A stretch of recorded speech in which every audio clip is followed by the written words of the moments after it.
एक बार Hillary Clinton ने पाकिस्तान को कहा था, अगर तुम अपने घर में सांप पालोगे और ये सोचोगे कि वो सिर्फ तुम्हारे पड़ोसी को काटेगा तो तुमसे बड़ा महामूर्ख पैदा नहीं हुआ। तुम भारत के लिए आतंकी पालते हो और सोचते हो कि वो सिर्फ भारत पर अटैक करेंगे, लेकिन एक दिन ऐसा आएगा जब वो तुम्हारे देश को नेस्तो नाबूद कर देंगे। आज पाकिस्तान के साथ बिल्कुल ऐसा ही हो रहा है। पाकिस्तान की चौतरफा लंका लगी पड़ी है। भारत पर अटैक करने के लिए जो उसने आतंकी बनाए थे, आज उसी को नोच नोच कर खा रहे हैं। हिलेरी क्लिंटन ने ये बात क्यों कही थी? क्योंकि उनके देश के साथ भी यही हुआ था। अमेरिका ने तालिबान को खड़ा किया था सोवियत यूनियन से लड़ने के लिए, लेकिन उसी तालिबान ने अलकायदा जैसे आतंकी संगठनों को समर्थन दिया।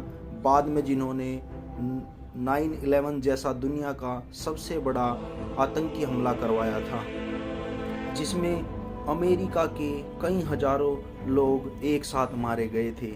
हिलेरी क्लिंटन ने जो पाकिस्तान को कहा था वो कुछ नहीं, उनके देश का खुद का एक्सपीरियंस था। और ये एक्सपीरियंस अगर कनाडा देख लेता तो शायद वो भी आज इस मुकाम पर नहीं पहुंचता। दरअसल आपको पता है, कनाडा और उसका प्रधानमंत्री जस्टिन ट्रूडो पिछले कई सालों से भारत विरोधी खालिस्तानियों को समर्थन देते आए हैं और भारत के खिलाफ इस्तेमाल करते आए हैं। अपनी चीप पॉलिटिक्स के लिए, अपनी घटिया और सस्ती राजनीति के लिए भारत को बदनाम करते हैं। भारत को तोड़ने की कोशिश करी जाती है क्योंकि उन्हें लग रहा था कि उनके पाले ये खालिस्तानी सिर्फ भारत को नुकसान पहुंचाएंगे, हमेशा कनाडा का हित करेंगे, जस्टिन ट्रूडो को फ़ायदा पहुंचाएंगे। लेकिन अब ये खालिस्तानी उन्हीं के लिए इतना बड़ा सरदर्द बन चुके हैं जो उन्होंने कभी सोचा न था।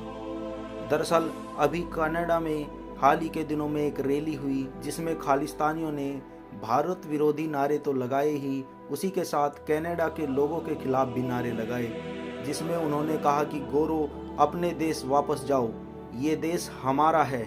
गोरे यहाँ पर यूरोप से आए थे जो कि लुटेरों के रूप में आए थे और यहीं पर आकर बस गए। यहाँ तक भी कहा गया कि कनाडा में जो गोरे लोग रहते हैं, जिनकी आबादी लगभग 80 से 90% है, वो असल कनाडा के निवासी नहीं हैं, ये यूरोप के मूल निवासी हैं। जब खालिस्तानियों को पता लगा कि भारत में कोई भी खालिस्तान बनने नहीं वाला, ये सिर्फ एक सपना है और सपना बन के रह जाएगा, इसलिए अपने सपने को ये भारत में नहीं अब कनाडा में पूरा करेंगे।